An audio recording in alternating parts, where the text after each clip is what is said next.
Hello everyone, this is Kaifu here with another video for you guys. Today's video will be another origin content for you guys to watch. So today's feature will be based on Odin, or known as Horan, the bishop god itself. So in this video I'll be talking about some of the unique plays or the most interesting part about Odin itself. So let's get on with the video itself as well.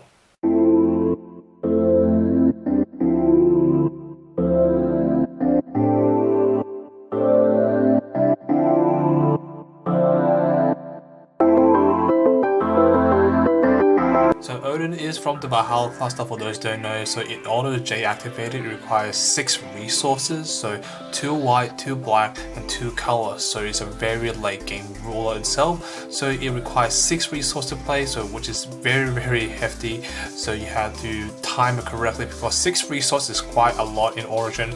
So you want to be very careful in general. However, the first 2 abilities are really great because what it does is that whenever Magic Stone from your Magic Stone deck comes on the field, when it's light or darkness, one of those 2 colors, if it's darkness, debuff a resident on the field -2/-2, and buff a resident on the field +2/+2 if it was light Magic Stone. So if you hit darkness Magic Stone, you debuff a resident on the field by 200 attack and 200 defense. If you hit a light Magic Stone, you buff a resident by 200 attack, 200 defense. So what's so good about it, it actually can cause a lot of problems because think about it this way. Let's give a Lancelot good example. Lancelot is 600 and 600, right? He can attack you directly for 600, you can take it. But if you hit a Darkness Magic Strength, you can buff it by 200 attack and defense, so give you an easier chance to run over it because 600 is a big stat overall, and yeah, it's really good. So when you pay the judgment cost, which is 2 white, 2 colors, 2 white, 2 colors, and 2 darkness, you flip over. It's 1510, so it's a very big stat. Obviously, I think 15 is the highest J-Rule stat. Correct me if I'm wrong, but mostly the highest attack at the moment in this current time. As free effects, most of the time you're only using the first 2. The last effect is irrelevant unless you main board Time of Ragnarok. But other than that, you do not use the last effect unless, like I said before, unless you main deck Time of Ragnarok, you will never activate last ability. So let's talk about the first ability. First ability as a cost, remove a resident on your field. So think of this way, if you have any ways of gaining control of a resident, it doesn't say what kind of resident it has to be, just remove it. So it gives you a certain +1 after using your opponent's resonators. If it was light resonate, this gain target attack. It's kind of meh, doesn't really matter, but when you remove the darkness part, which is interesting, if you remove the darkness resonator, this gains piercing, so it is already a very powerful attack stat with piercing. It's kind of painful. And the second ability is active as well. As another cost is discard all your cards in hand, so it's a very powerful effect as this. What it does is that recover this card, and this can be only used once per turn. So what does this mean? It means that you can attack twice with it, so you can easily do 30 damage on board, and obviously if you time it correctly, it can be very devastating. Again, as I mentioned, the last effect is not relevant, but I'll explain it anyway. So what it says is that when this card is put onto the field, it has done judgment other way other than playing J activate ability. This card gains piercing and target attack, and this can attack on the turn being played. So swiftness pretty much. Now a lot of people will be wondering, how do you activate the last ability? You can't use this judgment cost. Well, first of all, is another card in Valhalla cluster is the Time of Ragnarok. So I wish I don't main board, by the way. It's too hefty cost. It's 7 cost. It's so heavy. What it does is that if both players does not have a rule on the J rule on battlefield, it forces both players to J activate and nuke the whole entire field as well. And so obviously this will trigger Odin's effect. So let's get on with the Magic Stone itself, because a lot of you guys say, where are the Magic Stone in my videos? So I end up forgetting sometimes. So yeah, let's go on with the Magic Stone now. So for the Magic Stone wise, I play 4 black white, so Heavens of Rift. So this is considered dark and light Magic Stone, so it will trigger Odin's rule side both abilities, so you can choose which order to do. So meaning that I will debuff your resident, buff my resident, or you can, if your opponent is sitting on 2/2 resident, this is how you do it. You buff it, then stack on top of it with debuffing, so debuffing resolving first, so you kill the resonator. So it's really good. Obviously you can pay for one of the 4 color costs you need, which is relevant. I'll play 4 black blue, black blue should I say. The reason is that blue is necessary because it has a lot of draw power, and plus blue is kind of effective in Origin compared to New Frontier. That's all I can really say. But yeah, this considered black and blue, again debuffing and blue draw power, gets you key cards you need, because this is kind of like combo deck, but obviously it's a mid-range deck, but if you do correctly, it will be a very powerful combo deck. Second lastly, we have a Moonshade. Moonshade produce any color of a cost of 200 life points, so kind of relevant. You can use Rules Memorial if you really want it, but the extra moon does help because I do play Lucifer in the main board. And lastly, one Levitating Stone, obviously giving you a J-roll flying. It's kind of obvious, double attack twice in the air. If your opponent does not have any flyers, they're taking 3,000 to the face. So moving on to the main deck itself, which is what everyone's been waiting for. This deck is not as effective as it used to be because of Moonbeam when it will be released. Moonbeam is kind of dangerous against this deck because obviously your win condition is Odin, but you don't rely on too often. But when you flip it over at the right time, you can cause a lot of damage on the board. So for the 1-drops for Cheshire Cat, pretty self-explanatory for any blue decks anyway. The ability to draw 2 cards and then put back a card, so it's against it's really effective against rush deck because obviously a rush deck requires to draw a lot of burn spells and so on. Just chump block really easily with no problems at all. For the 2-drop, 4 Loras and 2 Tsukuyomis. Lora's in here just for deck thinking purposes. Now for those who don't know, Origin is very based on like advantages. Like the Lora gives you advantage. It might be not as effective in New Frontier, but in Origin format, gaining any extra advantage against like any powerful decks is necessary. And plus you get one of the best +1 out of it. Get Carmilla if you really want to. You can pop a card off it really easily, so you can prolong to the mid to late game. It can be in your favor all the time. Tsukuyomi is pretty much a stun against the active abilities resonators, so such as Magic Sucking Beetles, Elvish Priest, Tree Sprout's active ability destroy standby and so on. Like you have lots of ways to stun them, and when you do, it's kind of hurting them because it's like a 5/7. It's really hard to get rid of, and plus the common kill spell in this game, Kiss of Death in Origin, cannot kill it because it's a light resonator.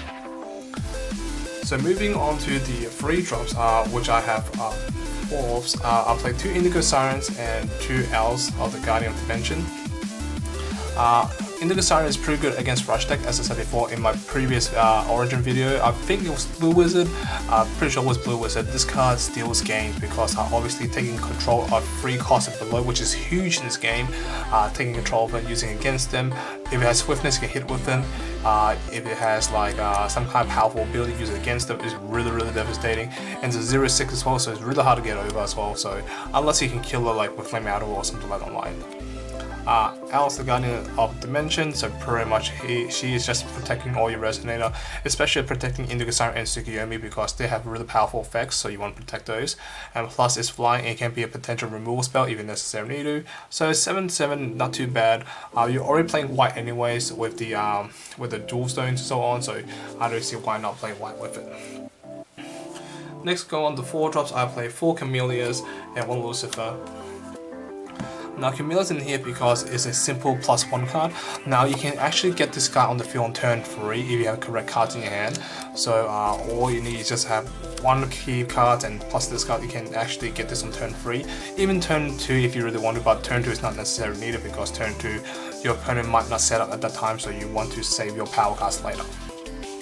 So why do I play 4? Because this is a great card. I can choose what I want to kill. It's an 8/8 body, it's searchable and so on, so you can't really argue with it. And plus, if you are able to buff with Odin's effect, you can make it 10/10, so it hits 1/4 of your opponent's life point already. And Lucifer's here just for extra removal, and plus it's a flyer, and obviously with the Moonshot I can give the ability to gain lifelink, so free lifelink, why not? And it's obviously really powerful against those rush deck out there. So let's move on to the spells. So for the spells, like I said before, in any Origin content, your most common kill spell will be 4 Kiss of Death and some Stoning of Death, and it will single wash away. Now, Kiss of Death, as I said before, is very common you see in Origin because it's splashable, 1 darkness, 1 colors to destroy a non-light resonator, and a lot of the time you will not be facing a lot of light resonator type of deck in Origin because light is not that popular down here. In Origin, the only popular time you'll be first seeing a light deck is a Machine OTK, which is using Guivers and so on. But other than that, Kiss of Death is a staple, can kill anything you need. 2 standing death are obviously 2 darkness can kill anything, and obviously with your magic stone light up, with my light up anyway, can kill anything you want. So the reason I don't use it too much because sometimes I do hit that my levitating stone, and sometimes I can't use it, so it will be a dead card. That's the only reason why. 1 wash away, you can replace this with anything else. I just like wash away because able to bounce cards, like for example a really powerful card on the field. Do you want to do something with it? Obviously bouncing in this game is not as good as it used to be during the Valhalla cluster, but bouncing cards like resurrection cards so they can't go back to the graveyard is really important. So on to the round spell, we have 4 Search for the Holy Site and 1 Odin Dark Knight. So I'm pretty sure most of you guys don't know what these card does. Search for the Holy Site is the original version of Yggdrasil Blessing. So it's a light version of searching a magic stone, putting a tap. So pretty much does the exact same thing as Yggdrasil Blessing, but obviously this is the original version. Chance be white for white only. So what does it mean? For those who don't know, Odin's effects say whenever a magic stone from your magic stone deck placed on your magic stone area, so it doesn't have to be tapped by magic stone if you search it out with like Search for the Holy Site, or even Yggdrasil Blessing, or even with riddles, Yugi will trigger Odin's effect as long as a darkness or a light magic stone triggered as well. So really good, able to like turn 3 Carmilla if you need it. Odin Dark Knight is a really powerful card. You only play as a one-off because it got errated. Because back in the Japanese ones say that you can use this as much as you want, so there's no restriction to it. But now there's a restriction to it. You can only use Odin Dark Knight once per game, so you can't really spam it like you want to. And also this costs you 400 light point to activate it. So really powerful. Like paying 400 light point, produce 3 darkness, you have a lot of resources to play with, and you can actually make Odin really powerful with this because, as I said, 3 darkness to activate his J activation cost. Really powerful. You can actually do this on turn 5 even and kill the game right off the bat. Next for the Regalias, 4 Excaliburs, which is important of the deck, which I'll explain later. 3 Hydromonicas and 3 bows. So that's all the Regalias. Bows in here just for against like aggressive decks, because aggressive deck cannot really handle against bows, because once you place 1 bow or 2 bows on the field, they can't really go well against it. Not only that, it's really good against Loki Control, because Loki Control, the main goal is to pretty much drop Tsukuyomi on turn 1 with Odin the Dead. Odin the Dead. So Odin the Dead is an addition resonator, so bow able to get rid of that easily by removing 2 counters. So this is the only way you can deal with Tsukuyomi turn 1 play. So one of the best cards because it gives your J roll target attack as well. Not only that, you can be anti-rush and so on, so it's really effective. And sorry about that, lost my phone. I'll leave that on the floor, something like that. Like 3 Hydromonicas. Hydromonica is really good. Yeah, pay 2 resource tutor for any cards you need. You can search for your Excalibur if you need to, because sometimes Excalibur is very important. Search for your kill spell, like you search for your combo pieces you need, which is kind of helpful sometimes. Now for Excalibur, Excalibur is the reason why Odin is really powerful in the first place. When Excalibur first came out in the dual decks, Odin was a monster. You can't really kill it because, like, think of it this way. It gives you general static target attack, which is sometimes can be relevant. You can pump your J-Roll +2/+2, so be out of range from Thunder, because back then Thunder was very popular. Not as popular as today, but again back then it's very popular. You can discard another copy of this to the graveyard, produce a light, so obviously J activation costs really easily because it does require 1 white. And knowing that you can banish this, if your J-Roll about to die, you can give him imperishable. So it does everything what Odin needs, because it gives the buff, attack and defense, because the extra defense dodges Thunders, and the extra attack they can do a lot of damage on the board. And if you have 1 Excalibur on the field before you recover phase, you can actually make Odin deal damage a lot of damage on the board, like at least easily 3,800 damage on the board with 1 Excalibur. So yeah, I can show you guys that later next time. But yeah, that's pretty much the deck, guys. So let's go on to the pieces you need or how to set up the deck. So pretty much to get the game going, you only literally need 2 cards to do the game well. Well, technically 3, which I'll grab at right now. You technically need 3 cards in your opening hand to actually do a lot of like powerful plays. One of them is Odin Dark Knight, one is Excalibur, and the other one Search for the Holy Site. So how it works is pretty much tap for your first magic stone. If you get a Cheshire Cat, you can play Cheshire Cat if you want to. After that, you turn to play Search for the Holy Site. Search for your Levitating Stone because it's searching for any stones you want, so you can get your Flying Stone ASAP, so giving Odin flying, which is terrifying. So obviously you can put this on the field, but if you obviously run into a hero, then that's some troublesome as well. And then turn 3, turn 4, then you have 4 resources to play with. You can play Carmilla, you can play Lucifer if you really want to, but you will not have enough resource to play Odin, so you have to wait for the next play. So you can play Excalibur on the battlefield, so this is how I show it to you guys. If your player is playing a control red-ish kind of control is red, so what you do is that before recovery with +2/2 onto the battlefield for J-Roll when it flips on the battlefield. So when you do pay the judgment cost, you can flip it over. It's a 17/12, so it dodges out of thunders and so on, and even if about to kill, you can just give this imperishable as well.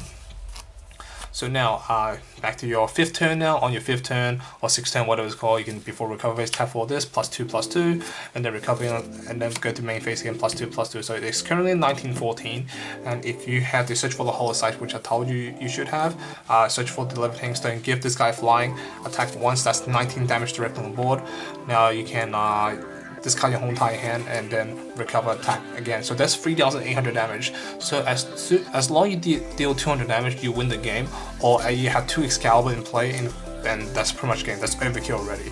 So yeah, if you have 2 Excalibur on the field, then you pretty much won the game as long as you have Odin on the field. But I don't think Odin will be played as much in Origin because Moonbeam can just instantly kill this guy without trying, unless they, I don't know, make some kind of restriction list at the moment. But at the moment in time, Origin format does not have a restriction. Should be a lot of cards should be restricted mid-draw time, but at the moment it's not restricted. So yeah, so that's the deck, guys. So yeah, thank you for watching. Thank you for this, guys. Hope you guys enjoyed it. See you guys next time.